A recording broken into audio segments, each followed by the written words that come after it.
O, this is the day na nga.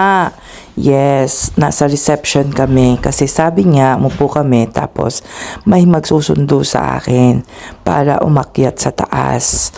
O, di ba ang galing? Di sundo, hindi ka pupunta doon. Ito yung reception area nila. Ang galing pa rin. Ang ganda. Yan, nandito na ako sa room ko. May sariling room, di ba? Bongga-bongga. Papakita ko sa inyo yung room. Dito from the door. Ayan yung door na papasukan mo. Tapos ito yung room niya. O, di ba? May nagpapahinga doon. O, yan yung kama. Ayan, may sarili kang desk doon. Tapos yung ano mo, o may TV. May safe din sila. Ayan, kung gusto mong ilagay yung safe, yung cellphone, mamaya dyan ko lalagay yung cellphone. Tapos may cupboard sila. Ayan. O, di ba? May pahama na. Bongga. Tapos may sarili kang toilet. O, di ba? Ayan, toilet at saka shower. O, di ba? Ang galing, ang ganda. Patay natin yung ilaw doon. Ayan. Ayan lang, di ba? O. Huwag ka ngayon naka-experience ng Friday. O, okay natin yung jacket dyan. Sige. Ayan, see you again. Di ba, sabi ko kanina nag-toilet. Pero hindi ko kasi nakita yung toilet. Ganyan lang, di ba? O. Pero bongga, tingnan nyo, nakita ko meron siyang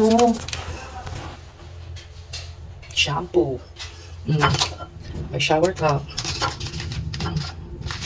May soap. O, diba? Tapos, ano ito? Shampoo. Something hair. Ano ba yan? Shampoo din yata to.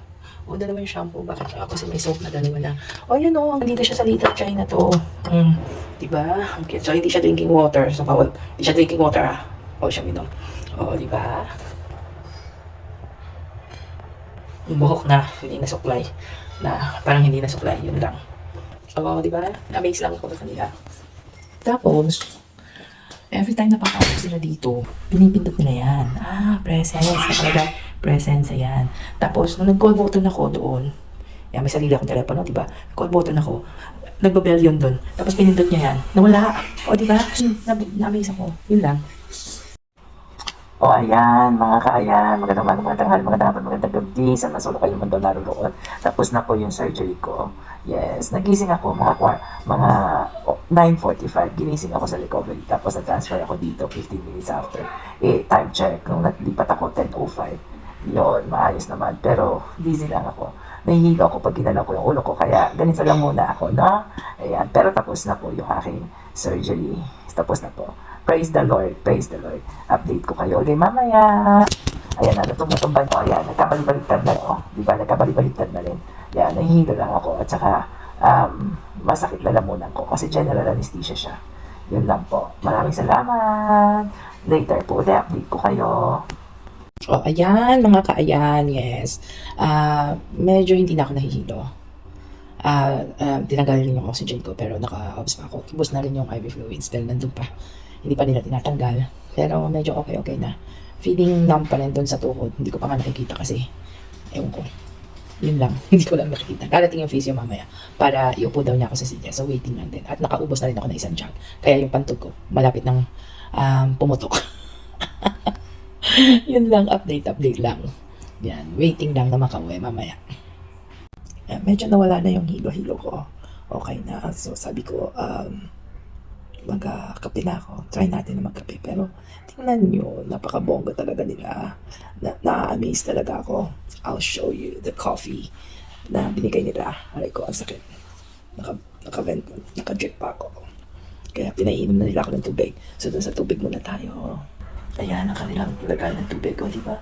Ang bongga ng kanilang lagayan ng tubig. At ito ang tsaa. O, ayan ang milk. Tapos, teka, ang sakit. Hindi ko mahawakan ng ano. Ayan ang coffee. Okay, aray, mainit siya. Ayan. Mainit siya kaya anuhin muna natin. Stop ko muna ito kasi mainit. Baka mamaya mapasulak ako. Madagdagan pa ang aking damage at ang sakit ng aking bentlon. Yun. Yan ang lunch ko. May fruit. Tapos, wow. Egg. Diba may takip pa. Egg. Fruit. Then may coffee. Diba? Bongga.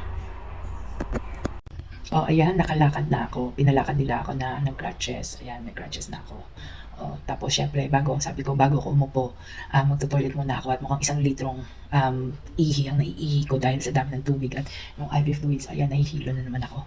Yun, nahihilo na ako after ko maglakad, kaya naupo na muna ako. Tapos dapat stairs kami, hindi na muna mag-stairs, hindi na lang mag-stairs. So yung stepper ang dinala niya para turuan ako paano umakyat ng stairs. Pero syempre, yung mga yun, dati ko na alam. Marunong naman ako, kaya okay lang din. Yun lang, ayan, nandito ako. Nagpapahinga at lang, waiting kung darating yung doktor, hindi, ewan ko. Yun, update ulit mamaya. Ayan, ipakita ko pala sa inyo ang aking tuhod na maganda. Napakaganda, aray ko. Kabila natin ang camera.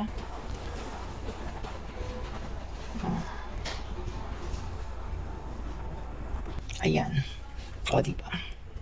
Ayan, waiting pa din. Nahingi na nga rin ako ng pain relief. Hanggang ngayon, wala pa. NHS din pala naman ang service. Nakita ko ba na may telepono sila? O, di ba? Di ba bongga? Hindi ko lang alam kung saan yan. Kung gumagana ba yung telepono yan. Kung naman gumagana itong telepono na to, di ba? Hindi ko lang alam kung maka-outgoing ka. Siguro, landline lang. Pero social talaga. May makeup ko, di kaya sila.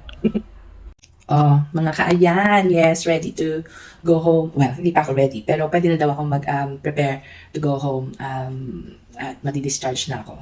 Yun, magpapahinga na lang ako sa bahay kasi nahihilo na talaga ako ng paikot-ikot yung ulo ko dito. So, yan, hintay na lang ako ng sundo kasi may pasok pa yung aking hobby.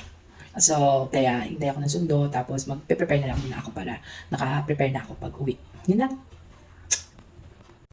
Ayan, mga kaya, nakapag-change na me. Yes, at naglagay ako ng konting lipstick para hindi naman ako mukhang maputla. Pero naka-change na ako, naka-impake na ako. Ayun ang aking bag. Na-impake ko na rin. Ready na me for pick-up, then going home, then pahinga na sa bahay, doon ako magpapahinga. Ayun, ayan. Plan to just my slippers, hindi na mag-shoes. Para yan, nakapag-see. Ready na to go home. Aray, yan sakit. Yun, ready na to go home. Yan lang. Update you later. Ayan, I have my discharge letter. Diba? Pakita ko sa inyo to, diba? Naka-folder. Diba, bongga? Na-amaze talaga ako. As in, na-amaze talaga ako. Diba? Parang bongga-bongga talaga ako. Ito siya. Ayan. Pag binuksan mo, ayan yung mga Tapos may mga dressing ako just in case. At saka yung sick note ko, yung letter na discharge. Yun lang. Nanghingi ako ng kape, kaya tatapusin ko na ito kasi baka ayan na siya. Habang nag-iintay sa sundo, syempre, kape-kape muna. Kape-kape.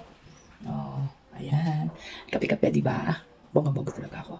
As in, sobra akong na-amaze. Ganun pala pag private hospital, di ba? As in, hindi, sandwich nga lang yung sinerve sa akin, pero di ba, ang pagkakaano talagang pagkaka-present, napakaganda. What more kung kunyari, may stay kaya sila dito. Di ba? Ambisyosa. Pero uuwi ako, hindi ko na malalaman. Kaya, eto lang, yan. Ayan, kape.